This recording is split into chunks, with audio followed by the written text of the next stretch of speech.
분위기가 어제 최순실 씨가 검사한테 대통령한테 예의를 지키라고 얘기를 했거든요. 저런 분위기가 계속 좀 있나 봐요. 그렇죠. 실제 제가 볼 때는 탄핵을 반대하는 분들이 아마 예. 그 특검에 의해서 부당하게 박근혜 전 대통령, 최순실, 우병우 등이 희생당하고 있다라고 하는 생각을 아직도 갖고 계신 것 같고 그런 인식 기반하에 아마 최순실 씨도 어제 재판에서 본인이 그 증인들에게 물어볼 얘기 물어보지 않고 오히려 검사한테 대통령에 대해서 예의를 지키라고 호통을 치는 그래서 결국 판사 재판부한테 제지당하는 모습이 있었는데 아마도 최순실 씨나 박근혜 대통령이나 그 일부 지지자들은 여전히 국정농단 사건과 탄핵 그리고 구속에 이르는 과정들이 특정한 정치 세력, 뭐 노조라던가 특검이라던가 뭐 이런 언론이라던가 본인들의 정치적 탄압에 의한 희생양이라고 하는 생각을 아직도 갖고 있다는 생각을 가지고요.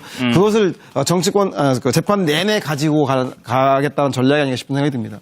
이런 장면이 할 수 있는 얘기입니까? 좀 이례적인 거 같습니다. 제가 보기에 저거는 상당히 문제죠. 저는 이게 본 적이 없어요. 최순실 재판 보면서 제가 이게 평생 못 본 경우 많이 봅니다. 그래서 이것도 처음 보는 저런 거는 거예요? 본 적 검사인데 어떻게 저렇게 예의를 지켜라 이런 식으로 하는 경우는 없습니다. 아니, 아니, 피고고 피의자잖아요. 피의자한테 왜 예의를 그러니까 평상시 다른 피의자한테 하는 거 동일하게 해야죠. 그러니까 이때 이제 검사가 목소리가 조금 올라갔다는 거거든요. 그럼 검사가 그럴 수 있는 거 아닙니까? 피의자를 신문하는 과정에서 목소리가 올라갈 수도 있는 거죠. 그런데 자기가 모셨던 대통령이니까 예의를 지키라. 저희가 무슨 대통령 집무실입니까? 저런 식으로 얘기하는 건 아주 교만한 거죠. 교만하고 무슨 재판부를 무시하는 행동이라고 저는 생각합니다. 최순실이. 국정농단에서 벗어나서 재판농단이라고 봐야죠. 저건 재판장이 할 얘기를 어떻게 보면 피고가 저렇게 큰 소리 친다는 건 말이 안 되죠. 알겠습니다. 여기서 마무리하도록 하겠습니다. 1분 뒤에 다시 돌아오겠습니다. 희생당하고 있다라고 하는 생각을 아직도 갖고 계신 것 같고 그런 인식 기반하에 아마 최순실 씨도 어제 재판에서 본인이 그 증인들에게 물어볼 얘기 물어보지 않고 오히려 검사한테 대통령에 대해서 예의를 지키라고 호통을 치는 그래서 결국 판사 재판부한테 제지당하는 모습이 있다는 생각을 가지고요. 그것을 정치권 재판 내내 가지고 가겠다는 전략이 아닌가 싶은 생각이 듭니다.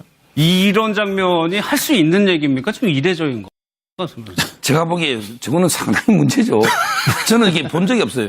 최순실 재판 보면서 제가 이게 평생 못 본 분위기가 어제 최순실 씨가 검사한테 대통령한테 예의를 지키라고 얘기를 했거든요. 저런 분위기가 계속 좀 있나 봐요. 그렇죠. 실제 제가 볼 때는 탄핵을 반대하는 분들이 아마 그 특검에 의해서 부당하게 박근혜 전 대통령, 최순실, 우병우 있었는데 아마도 최순실 씨나 박근혜 대통령이나 그 일부 지지자들은 여전히 국정농단 사건과 탄핵 그리고 구속에 이르는 과정들이 특정한 정치 세력, 뭐 노조라던가 특검이라던가 뭐 이런 언론이라던가 본인들의 정치적 탄압에 의한 희생양이라고 하는 생각을 아직도 갖고 경우 많이 봅니다.